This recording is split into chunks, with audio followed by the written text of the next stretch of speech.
اهلا بكم. هنتعلم خطوة جديدة في الاكسل في البيفت تيبل، وهي الفلتر والسلايسر والمعادلات.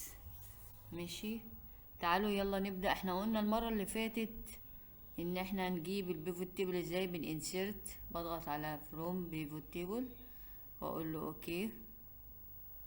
ماشي، فتح لي البيفت تيبل بالشكل ده. هعمل ايه بقى؟ هاخد الكاستمر، هنزله في الرو، تمام. وبعد كده هاخد الجروس بروفيت او اجباري التكاليف، انزلها في الفاليو، تمام.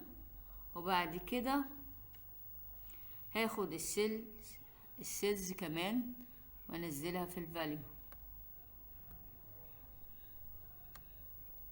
تمام. يبقى اخدنا الجروس بروفيت مجمل الربح اهو، وبعد كده السيلز في الايه خدناه مره كمان. هنعمل ايه؟ طبعا احنا عرفنا المره اللي فاتت ان انا بروح كده واعمل نمبر فورمات. ماشي، نمبر كده، ايوه، عشان ندي الالاف بالمنظر ده، تمام. هي كده جاهزه. بعد كده هعمل ايه بقى؟ عشان اجيب هنا عمود تالت للارباح البروفيت، بعمل ايه؟ طيب، بعمل من بيفوت تيبل انالايز، شايفين كده. هختار فيلد ايتمز اند سيتس عشان اجيب عمود تاني اعمل فيه معادلة. فبختار هنا من النيم، هكتب بروفيت الربح كده، وهشيل الزيرو ده كده، وهختار بقى البروفيت. احنا قلنا الربح بنجيبه ازاي؟ بنعمل ايه بقى عشان نجيب الربح؟ الارباح بتاعتي السيلز ناقص الجروس بروفيت اللي هو مجمل الربح بتاعي. يبقى اقول له هات لي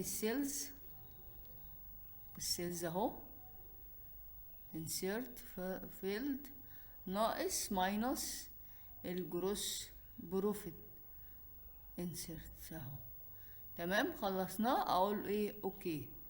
جاب لنا ايه؟ جاب لي البروفيت بتاعي اهو بالمنظر ده. طيب، لو عاوزة اعرف نسبة البروفيت قد ايه، نسبة ارباح المبيعات دي قد ايه، اعمل ايه؟ طيب، هجيب السيلز تاني،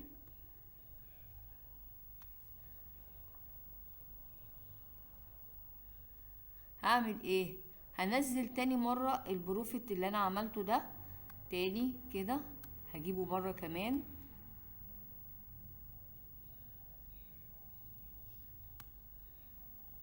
بالمنظر ده اهو.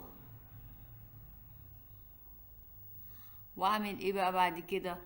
هقول له من البروفيت ده اعمل كليك يمين كده، النسبة دي اقول له show value as، واقول له percent grand total كده، جبت النسبة بتاعت البروفيت بتاعتي. طيب، بعد ما جبت النسبة بتاعت البروفيت بتاعتي اعمل ايه؟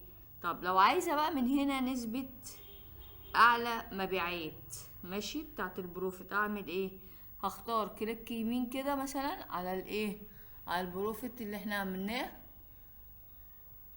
كليك يمين واقول له سورت، واقول له من السورت ده سورت لارجت and تو smallest اهو. بص، جاب لي ايه؟ اعلى ايه مبيعات في البروفيت كلها، تمام.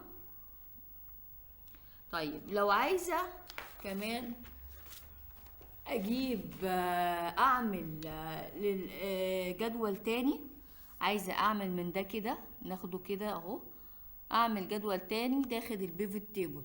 احنا قلنا بنعمل ايه؟ كوبي كده منه، بنيجي نسيب عمود وبنعمل هنا بيست تاني، وبفرغ الايه، وبفرغ الجدول اللي انا ايه التاني ده اللي انا عملته كده اهو، فرغته بالشكل ده. طيب، هعمل ايه بقى؟ هجيب الايه السيلز، الريب سيلز الاول، المناجيب هجيب المناديب هنا كده اهو، سيلز ريب هحطها فين؟ في الرو، وبعد كده هجيب السيلز واحطها في الفاليو، الفاليو سيلز وهجيبها في الفاليو بالشكل ده كده. طيب انا دلوقتي عايزه اعمل للير دي فلتر، هنتكلم في موضوع الفلتر. الفلتر ده اهو، يعني مثلا لو جبت الير دي كده حطيتها هنا كده في الفلتر، بص طلعت لي ازاي اهي، يير اول. لو انا ضغطت كده واخترت ما بين 2022 وقلت اوكي، جاب لي الايه، مبيعات بتاعت سنة 22. طيب اخترت تاني جبت 23 اهي، اوكي جاب لي مبيعات 23. طيب خلينا نرجعه كله مثلا، يبقى اقول تاني كده اهو، اهو ده جمع لي مبيعات 22 و 23 مع بعض. تمام. طب لو انا عاوز اعمل معادلة بقى داخل البيفوت تيبل برضك، لو قلت مثلا ان المبيعات السيلز عندي، السيلز دي مثلا اكبر من 8 مليون، ونديلها ايه، كوميشن 5%. طب لو ما كانش هنديلها 2%. طب ازاي اعملها؟ هقف ايه كده عشان اعملها، اعمل ايه بقى؟ هقف كده عند اي خلية في المبيعات كده، وباخدك من عند البيفوت تيبل انالايز، هختار فيلد ايتمز اند سيت، وبعد كده اختار كالكوليشن كالكوليتد فيلد، همسح دي كده واكتب ايه، انا عايزه كوميشن صح، هعمل كده هكتب كوميشن، كوميشن. تمام، عملنا الكوميشن كده، وبعدين هنشيل الزيرو دي، فانا بقول له اف وافتح قوس الاف بتاعي، هاخد السيلز، السيلز اهي تمام، واقول له انسرت. لو السيلز دي اكبر من او تساوي ايه 8 مليون،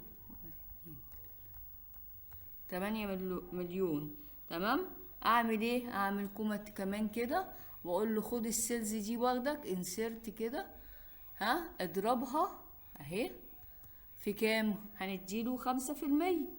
تمام، 5% النسبة بتاعتي. طيب ولو ما كانش اديله اللي هي إلس بقى دي، لو ما كانش هنديله 2%. اقول له باخدك خد السيلز ده واضربها في 2% بالشكل ده، واقفل قوس الاف بتاعي واقول له ايه اوكي.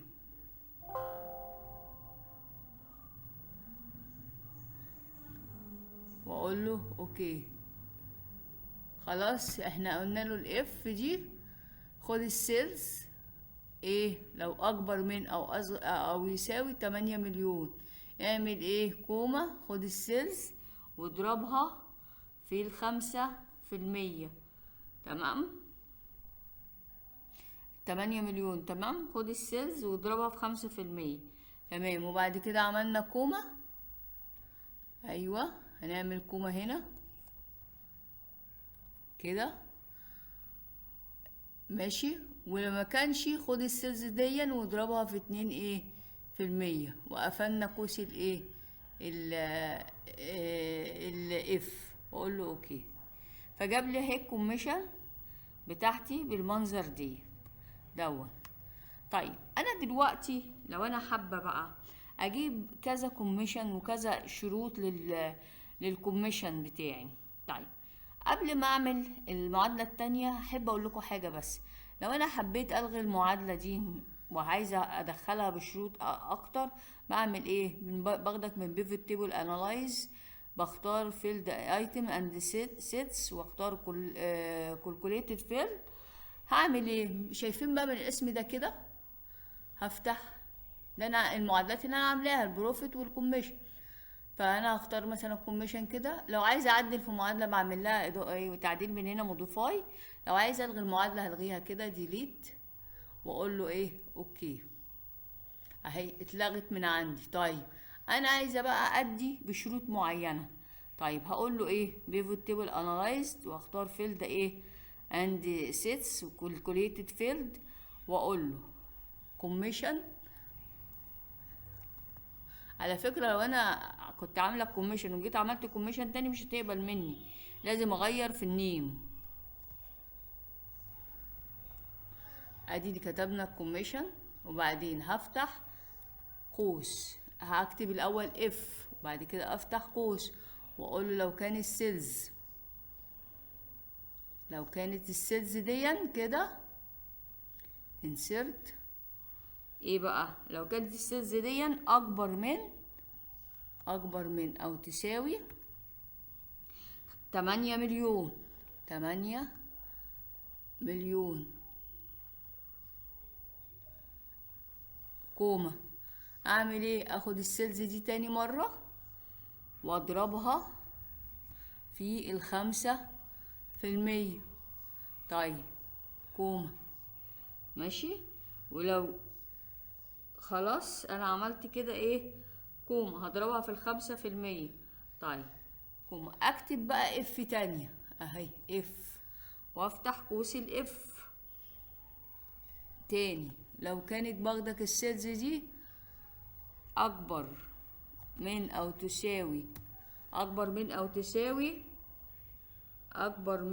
تساوي 5 مليون، 5 مليون، اعمل ايه كوما، خد السيلز برضك اهي كده واضربها في كام، في 3%. طيب كوما. طب لو ما كانش خد السيلز باخدك دي واضربها في كام، في 1%. ادي 1%. بصوا بقى انا مش فتحت 2 اف بقوسين 2، لازم اقفل بقوسين الاتنين اف واقول له اوكي. ادي الكوميشن اتعملت اهي. طيب تمام كده اهو. طيب انا بقى لو حابه في موضوع مثلا ان انا مثلا هشيل بقى الير دي كده مثلا، مش عايزاها. طب لو انا عايزه اعمل الير دي كسلايسر اعمل ايه، اضغط عليها كده كليك يمين واقول له ايه اد از سلايسر اهي. ادي عملت الير دي اهي بسلايسر اهو، واغير فيها اهي 2022 2023. طب هجيبهم كلهم اهو من هنا، الغي السلايسر كده. طب لو انا عايزه اشيل السلايسر خالص والغيه اعمل ايه، ادوس كده خلاص اتلغى عندي السلايسر. تمام. وبكده نكون عرفنا ازاي نتعامل مع البيفوت تيبل في الاكسل بطريقه سهله جدا. وما تنسوش تعملوا لايك واشتراك في القناه عشان نكمل مع بعض دروس تحليل البيانات اللي جايه.